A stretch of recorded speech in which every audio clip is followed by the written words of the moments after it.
l'objectif de ta recherche sémantique, le grand objectif de toute ta recherche, c'est restaurer le sacré. Je voudrais que tu m'expliques qu'est-ce que c'est le sacré pour toi et comment tu comptes le restaurer et pourquoi tu penses qu'il faut le restaurer. Voilà. Alors le sacré, c'est la colle du groupe. C'est ce qui permet à un groupe de personnes de fonctionner, d'avoir en commun une interprétation et une réaction. Par exemple, un élément pratique du sacré, c'est des mots-clés, qu'on est content, qu'on est triste, des expressions qui signifient oui, qui signifient non, qui signifient encore, qui signifient j'ai mal, qui signifie j'ai envie, qui signifie je veux pas. Ça fait partie. Des codes. C'est des éléments comme ça, des interprétations, du savoir. L'idée que, par exemple, trop de connaissances nuit, c'est un élément de sacré. Ou alors on pourrait envisager un sacré au contraire, où passe le manque de connaissances nuit. Il y a quelque chose comme ça. Dans le sacré, il y a l'ensemble qui est accepté par le groupe. Alors il y a des sacrés locaux, il y a des sacrés dans une famille, il y a des histoires, des codes, des conventions, des modes de pensée à l'intérieur. Comme par exemple, il y a des familles qui pensent que c'est très important d'étudier. Et il y a des familles qui pensent que les études, ça ne sert à rien. C'est des éléments de sacré. C'est ce que tout le groupe est d'accord. Tout le groupe est d'accord sur ça. Attends, donc ça veut dire qu'il n'y a pas de sacré universel pour toi, il y a un sacré local. Il n'y a pas de sacré, justement c'est ça, ça nous manque complètement, un sacré qui s'étende à toute la planète, il nous manque complètement. On n'en a pas, non, ça on n'en a pas de sacré qui mais par exemple, ne pas tuer, c'est quelque chose qui est totalement universel. Peut-être, alors peut-être voir quelque chose de ne pas tuer, mais qu'est-ce que ça veut dire ne pas tuer? Ça veut dire les gens tuent quand même. Ne pas tuer, il y a des tas de gens qui pensent que c'est nécessaire de tuer dans des tas de circonstances. Il n'y a pas un endroit qui pense qu'il n'y a aucune circonstance où il faut tuer. Là, ça n'existe pas. Donc il n'y a pas de sacré universel, chaque collectivité, chaque famille, chaque groupe se crée son sacré. Elle pose quand est-ce qu'on peut tuer, quand est-ce qu'on ne peut pas tuer. Voilà, on peut tuer si on a fait ça, si on n'a pas fait ça. Ouais. Donc ça veut dire que donc, dans la parole de Dieu, tu ne trouves rien qui soit adaptable à tout le monde. Il n'y a rien d'écrit qui soit quelque chose donc d'universel. C'est là où je dis que le sacré est corrompu, c'est-à-dire que les écrits sacrés, les écrits de la Torah, les écrits du Coran, ce qui nous reste des évangiles, ils sont interprétés comme quelque chose de très figé, très fixé, très, très clair. Dès qu'une religion s'empare de l'écrit sacré, il en ressort quelque chose de très clair. Et ce phénomène de prendre cet écrit, cette colle que le créateur propose et la renvoyer sous une forme très claire et très détaillée, c'est ça la corruption. C'est-à-dire qu'il y a quelque chose qui est très ouvert dans les écrits sacrés, il y a une pensée, il y a quelque chose qui décrit un univers complexe. Et là ça disparaît dans ce phénomène de... Pourquoi? Une des raisons, c'est que c'est beaucoup plus facile de coller un groupe sur des détails. C'est quand même très facile de coller un groupe sur des détails. Si on prend des tas de détails, il faut se lever à 8h du matin, quand on se lève, il faut aller au travail, à midi, on fait ça. On colle un groupe assez facilement comme ça. Si on colle un groupe sur le fait qu'il faut s'abstenir absolument de tuer, qu'il ne faut pas tuer les sentiments de l'autre, qu'il ne faut pas tuer les désirs qui en soi, qu'il ne faut pas tuer un moustique, on a beaucoup de mal à coller un groupe là-dessus. C'est trop compliqué.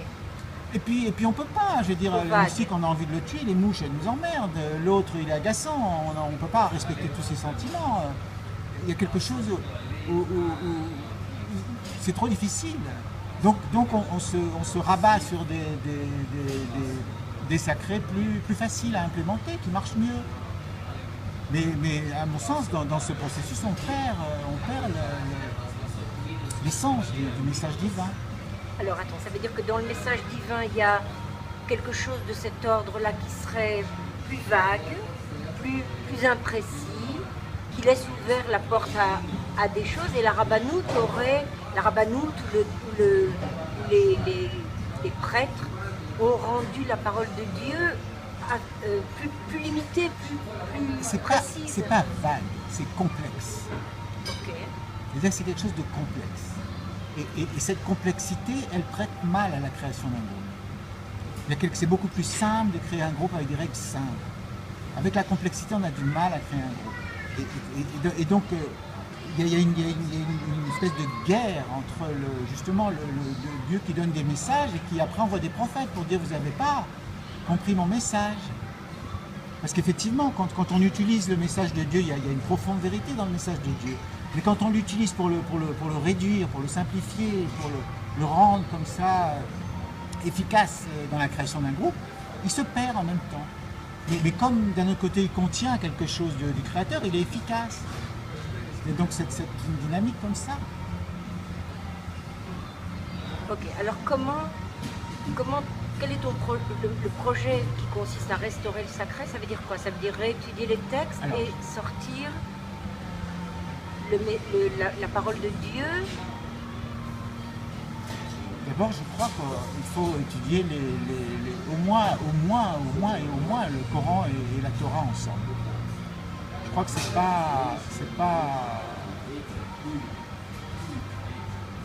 c'est pas raisonnable d'étudier l'un sans l'autre. Ils sont complètement dépendants l'un de l'autre. Et je crois qu'il y a deux façons de travailler comme ça, à comprendre mieux le message divin. Une, c'est d'utiliser les racines de la Torah pour comprendre le Coran. Et l'autre, c'est d'utiliser les racines de la Torah pour comprendre le monde physique. Moi, je suis intimement persuadé que le Créateur a utilisé les mêmes concepts pour créer l'univers physique et il a utilisé les mêmes concepts pour créer l'univers physique et pour créer le langage. C'est-à-dire que c'est dans ce langage qu'a été créé l'univers physique. Donc le langage de la Torah, les racines, la façon dont le réseau des racines s'attache, c'est quelque chose qui nous permet de comprendre l'univers physique. Et quand on a ce lien direct entre la Torah et l'univers physique, il y a quelque chose qu'on comprend mieux. Donc c'est ce chemin-là que moi je propose pour restaurer le sacré. Et pourquoi ta recherche je veux dire, tu te focalises sur les lettres? Pourquoi les lettres seules ou en couple ont ce pouvoir de dévoiler le message de Dieu? Parce qu'il y a une structure. La raison, c'est parce qu'il y a une structure. C'est-à-dire qu'il y a un rapport entre Rotse et Tsar. Il y a un rapport entre vouloir et contraindre. Il y a un rapport entre les deux. C'est ma volonté qui me permet de contraindre, qui me permettait de créer. Donc tout d'un coup, on peut comprendre que ma volonté, on peut la décomposer en une connaissance qui pousse. Ma volonté, c'est une connaissance qui pousse. Et une contrainte, une création, c'est comme ça, quelque chose qui est poussé dans une connaissance. On comprend un petit peu différemment l'univers. Il y a quelque chose où il y a quelque chose qui se crée. Il y a aussi le rapport entre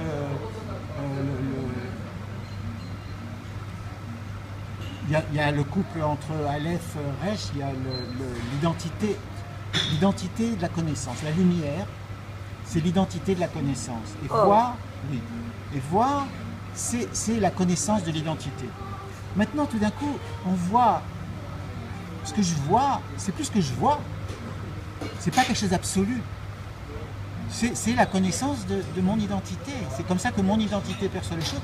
Et elle est dépendante de l'identité d'une certaine connaissance qui l'éclaire. Tout d'un coup, le monde s'est relativisé. J'ai plus un univers à moi, où moi je vois, moi je sais. J'ai un univers, voilà, où je dépends d'une certaine identité qui émet une certaine connaissance. Celle que j'ai reçue, celle de mes pères, celle de ma culture. Et à cette identité, cette connaissance, moi je réagis. Je crée l'identité de ma connaissance. Je crée ma connaissance de l'identité. Et donc c'est plus relatif. Il y a quelque chose qui est plus fort que la perception où moi je perçois. C'est un exemple de ce que juste un couple peut donner. On peut regarder mais par exemple, c'est ce que dit la psychanalyse en gros, non? C'est que ton identité, ta perception est complètement dépendante de justement tes pères, ton éducation, ta vision des choses de quoi là. Voilà quelque chose de très prometteur.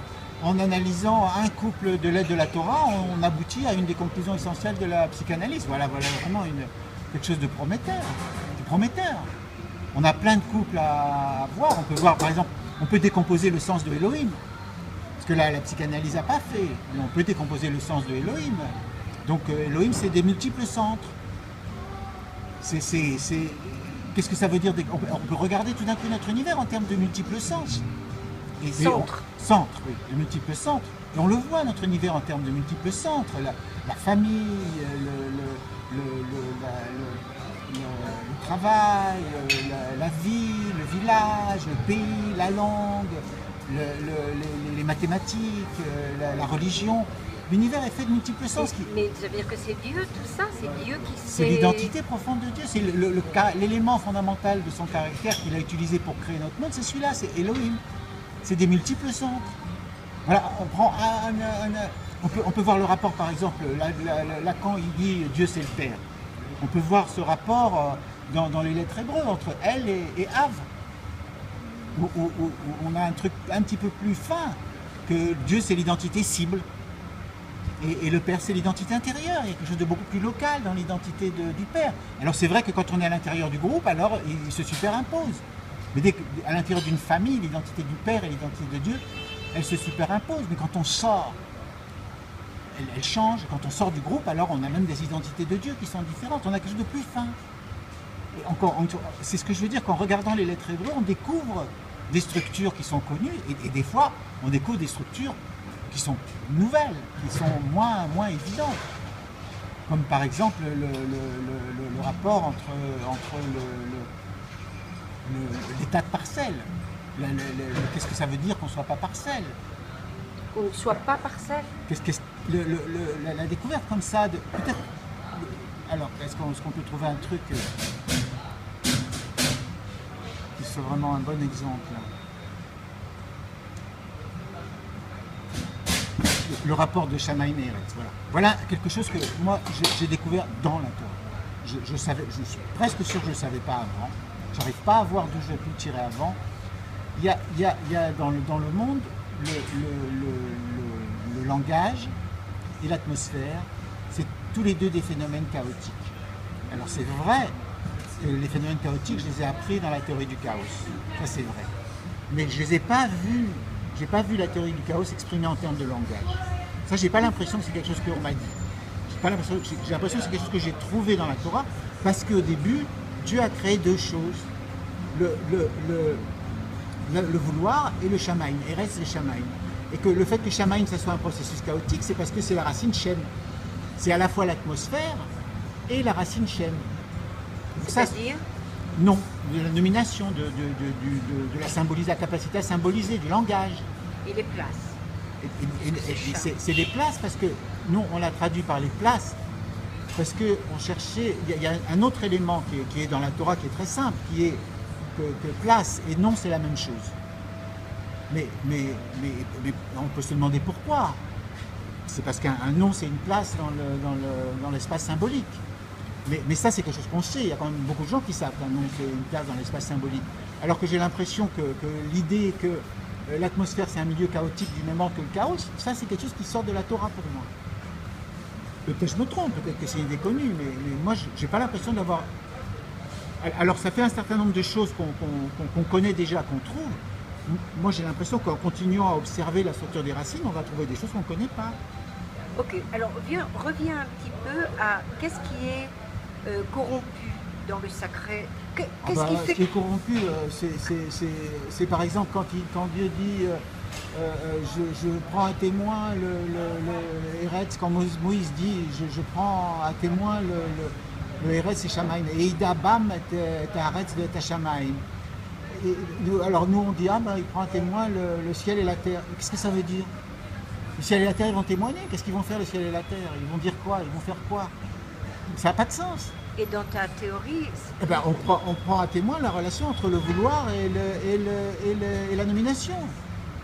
Donc, quand on observe la relation entre le vouloir et la nomination, on se rend compte que c'est sacrément corrompu. On voit sans arrêt que le vouloir est corrompu. On nomme pas ce qu'on veut.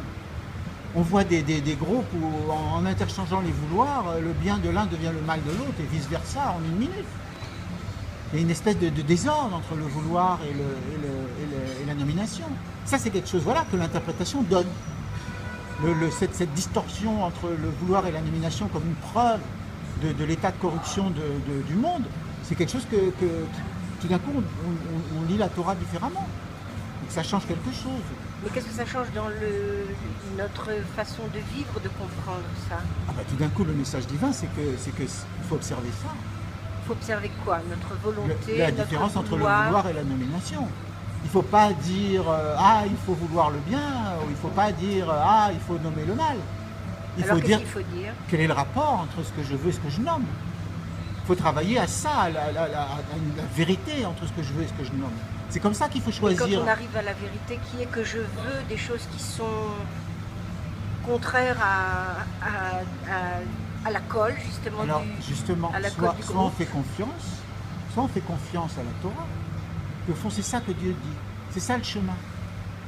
Voilà le témoin. Voilà ce qui va témoigner de notre état. C'est la relation entre ce qu'on veut et ce qu'on nomme. Alors, on choisit. Soit on dit je fais confiance en la Torah et maintenant je vais essayer d'observer ce témoignage-là. Et donc de vouloir ce qui est nommé? Non, de voir, de mettre à jour ce contact entre ce que je veux et ce que je nomme. On doit choisir un politicien, on doit choisir un rabbin dans sa capacité à décrire ce rapport-là entre ce qu'on veut et ce qu'on nomme.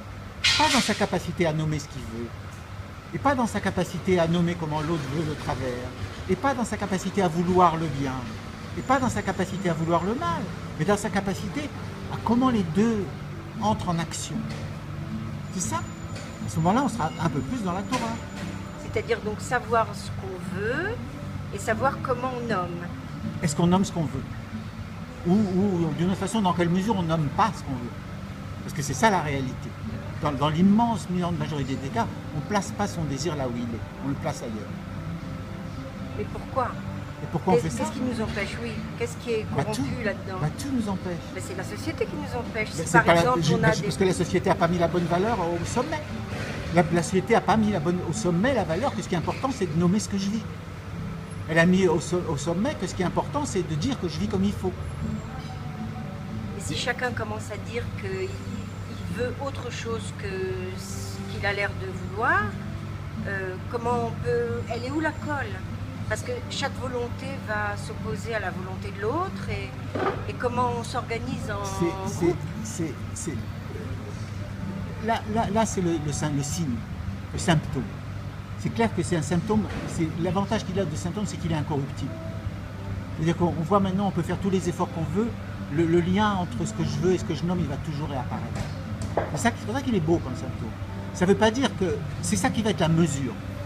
Mais le chemin, il y a des tas de chemins. Après, il y a des tas d'autres choses qu'il faut observer. Comme par exemple, la nature chaotique de la nomination. Le fait que nommer, c'est pas un ordre. Je peux nommer quelque chose et l'autre va entendre autre chose que ce que j'ai nommé. C'est important. C'est pas le message. C'est pas le message de la religion. Le message de la religion, c'est qu'il y a une nomination. Tu veux dire qu'il y a des ordres? Alors là, cette prescription de manière générale, où la Torah cette perception de manière générale, où la Torah est principalement prescriptive. Alors dans la Torah, il y a des histoires et des commandements. Et toi alors, tu vois quoi dans la Torah? Moi, je dis que la Torah, elle décrit l'univers. Elle décrit la façon dont l'univers fonctionne. Donc elle décrit comment les êtres fonctionnent. Comment elles dysfonctionnent. Comment ils sont, oui, elle décrit comment ils sont. Donc si nous on n'est pas comme ça, c'est une question. Pourquoi est-ce que nous on a fait d'Abraham un être totalement bon? Et pourquoi les musulmans ils font de leur... pourquoi est-ce que les religions elles font de leurs fondateurs des êtres totalement bons comme ça? Pourquoi? Qu'est-ce qui se passe? Ben, c'est ça la corruption. Parce que quand on lit la Torah, Abraham il n'est pas particulièrement bon. Oh, il est même particulièrement... Bon, on ne va pas non plus tomber dans les excès d'un côté ou de l'autre, mais il y a quelque chose où c'est des êtres, ils sont comme ça, c'est des êtres. Ils ont leur alors limite. quel intérêt, je comprends plus alors du coup, quel intérêt il y a à faire de ces êtres-là notre histoire, ces gens qui sont effectivement ni bons ni mauvais, qui se plantent, qui croient être fidèles à des choses et puis qui en même temps poursuivent leurs intérêts souvent. Alors quel intérêt ils ont ces personnages-là en fait? Ils sont réels. Ils sont réels. Simplement l'intérêt, c'est un intérêt vraiment stupide, ils sont réels. Et si nous on les prend comme modèle, si nous c'est ça, parce qu'on va toujours quelque part prendre eux comme modèle. Donc on prend le modèle à un être parfait. Ce qui est décrit, ce qu'on prend comme modèle, c'est cet être parfait. Et nous on n'est pas parfait. Donc à partir de ce moment-là, ça y est, on ne peut plus avoir de correspondance entre notre vouloir et nos nominations. Donc ça veut dire que quand on lit la Torah, il faut accepter que les personnages qui sont décrits sont des gens comme nous, qui ont eu des faiblesses et des grandeurs et des... Voilà. Et alors? Ben, c'est pareil, il y a une transformation comme ça qui est très facile à faire, qui est de voir le nom de la Torah, le lo de la Torah et le el de la Torah comme des positions par rapport à l'identité. Ça aussi, ça change la lecture du texte. C'est pas vraiment lo tirtsar, parce que qu'est-ce qui se passe en fait quand on ne suit pas un commandement? Qu'est-ce qui se passe? Souvent, ils écrivent dans la Torah, Nassa et Avono. Il faut porter sa réponse, il faut porter ce qu'on a fait. Alors eux, ils traduisent porter sa faute. Moi, je dis, justement, c'est pas vraiment une faute, il faut porter ce qu'on fait. Il y a quelque chose, des fois, ce qu'on fait, ça coûte, c'est lourd pour l'univers, il faut qu'on le porte. Et aussi, on peut voir le lo et le al, l'amed aleph et le aleph lamed, comme des rapports à l'identité. C'est-à-dire que si je fais ça, ça va me former, ça va me construire. Si je tue, ça va me construire. Si je vole, ça va me construire. C'est quelque chose qui va me construire. Mais bon, je serai construit comme ça, il faut que je le sache. Sache que tu prennes ta responsabilité, mais il n'y a pas de punition, il n'y a pas de... La punition, elle est donnée par l'univers largement assez. Il y a quelque part, c'est un peu ça. Comme si l'univers était réel, il punirait beaucoup plus. Pourquoi l'univers ne punit pas? Parce qu'il est tout mensonger. L'univers, il est très, très... Les gens ont du remords, les gens se suicident, les gens souffrent. C'est pas que l'univers, il punit pas, comme si l'univers, lui, punissait pas. Il y a cette idée que ce qui punit, c'est la loi. Mais l'univers, lui, non. Il n'y a pas de karma, en quelque sorte. C'est comme si Dieu, lui, il n'y avait pas de karma, il n'y avait pas de consistance à l'univers. C'est forcément la loi. Il y a quelque chose où il faut... moi, je pense que ça serait plus intéressant de mettre plus d'énergie sur faire respecter ce rapport entre la nomination et le désir. Peut-être qu'il faudrait faire des lois. Comment ça se fait qu'on a le droit, par exemple, d'inonder les êtres de désir? C'est un scandale, ça. D'inonder, pardon? Les êtres de désir. On inonde les êtres de désir avec des affiches pour la bière et pour les machines à laver et pour les machins super blancs et pour tout ce qu'on veut et pour des nourritures très bonnes pour les enfants et pour des céréales et toutes les salauds. On inonde les êtres de désir. On leur enfourne du désir à kilotonnes dans la tête. Et ça, on a le droit de faire. Et après, il faut les punir parce qu'ils débordent. Ah bah bon, alors moi je pense qu'on ferait mieux déjà de commencer par arrêter ceux qui corrompent complètement le désir. Ils corrompent le vouloir. Et ça, c'est autorisé de corrompre le vouloir. Il y a quelque chose comme ça qui ne va pas. Et comment, mais alors comment, tu veux dire en arrêtant la publicité, je dis pas, moi je suis pas un politicien, moi j'ai pas des solutions comme ça qu'il faut faire des nouvelles lois. Je dis juste qu'il faut lire ensemble ces textes. Il faut lire ensemble ces textes et c'est très important de lire le Coran aussi parce que le Coran, il sait le Coran, au moment où Dieu donne le Coran, il sait ce qui s'est passé avec la Torah. Il a vu qu'est-ce que nous on a fait avec la Torah. Il a vu qu'est-ce que les chrétiens ont fait avec le message de Christ. Il a vu ça. Et il donne le Coran, c'est lié à ça intimement. Si on ne voit pas que le Coran il contient ce que l'homme a fait avec le message de Dieu, alors on ne voit pas le Coran. C'est-à-dire qu'il a corrigé. Il n'a rien corrigé. Il a décrit encore une fois. Oui, mais il a corrigé le tir quand même. Il a pas corrigé, il a décrit. Le problème, c'est que principalement, pour moi, le texte sacré, c'est de la description. Christ, il a décrit. Il a décrit qu'est-ce que l'homme a fait avec la Torah. Oui, la Torah elle-même, elle décrit. Coran. Le Coran, il décrit énormément. Il raconte quelques histoires, mais le Coran, la moitié du Coran, enfin, je ne vais pas compter les vers, mais une partie signifiante du Coran, ça a à voir avec comment l'homme se relie au texte sacré. Comment l'homme se relie au texte sacré, comment il le voit, comment est-ce qu'il voit Dieu, qu'est-ce qu'il a fait avec le texte sacré. Beaucoup, c'est ça. Beaucoup, c'est ça. Et je crois qu'il faut le lire honnêtement, en essayant de comprendre qu'est-ce que ça veut dire. Et comment tu adaptes ta théorie des racines hébraïques à l'arabe alors? C'est très naturel parce que il y a 26 lettres en arabe. Donc les 26 lettres en arabe, elles se projettent relativement facilement sur les 21 lettres, sur les 22 lettres de l'alphabet hébreu. Donc il suffit de mettre, c'est presque les mêmes, il y en a juste 3-4 en plus. Il suffit de les mettre et on trouve les racines hébraïques et ça marche très très bien. Ça marche très très bien. Par exemple, Koffer, c'est les gens qui abandonnent Dieu. Chouraki traduit effacer, les Anglais ils traduisent qui croient pas, quoi, qui sont corrompus. Mais Koffer, c'est Koffer. On voit l'évolution de la racine Koffer. Koffer, c'est ce goudron, cette colle, c'est ce qui fait la séparation de la faute. Et on voit que tout d'un coup, dans le Coran, il l'emploie pour dire ceux qui ont fauté, ceux qui ne croient pas en Dieu. Et je veux dire, nous, on ne s'interroge pas comment ça se fait. Quelque part, comment ça se fait? Il y a quelque chose avec le kippour, comme ça, quelque chose où on s'éloigne de sa faute. Mais s'éloigner de sa faute, c'est une faute. C'est justement ça. C'est un exemple. Il y en a beaucoup des racines hébreux qui sont dans le Coran, telles que.